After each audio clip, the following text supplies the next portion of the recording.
So it finishes 2-2 between Liverpool and Brighton. But after those two early goals for Klopp's men, Janish, it looked as though it was going to be plain sailing for them.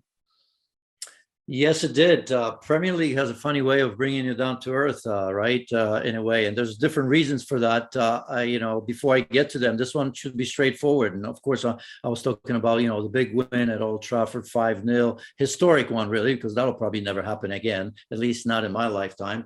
And here it looked to be easy, right? At Anfield, obviously, great starts. That often happens. 4th minute and 24th, 2-0, and even that third goal, right? Rightly disallowed. But just imagine the third one goes in. It was unlucky in so many ways, right?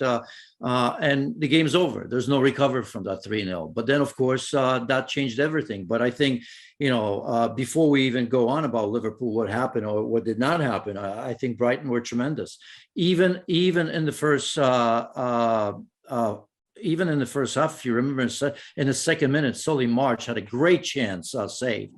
At 1-0, they had another one with Bissouma. I think it was a great save from Alisson. So they've always been in that game. Liverpool may have looked overwhelming at times, but Brighton didn't simply just sit there. Credit to Brighton and Graham Potter. We know where they are in the table. They've been tremendous, aside from that loss to Manchester City. But in the second half, it was all about Brighton. And I've mentioned Bissouma. He was so important. I'll get to that Liverpool midfield maybe later if you remember to ask me, and I forget. Oh, well.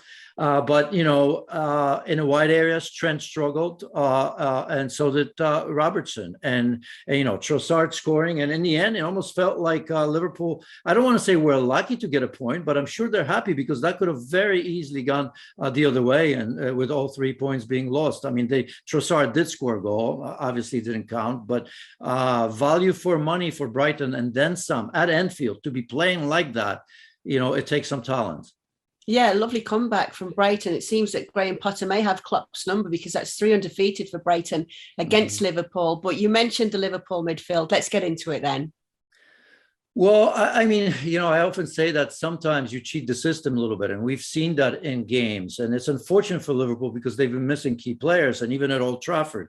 Remember, obviously, no Thiago Alcantara, no Fabinho. And then even within that game, such a big and important game, James Milner got injured, if you remember. And of course, Naby Keita, that terrible tackle for Paul Pogba.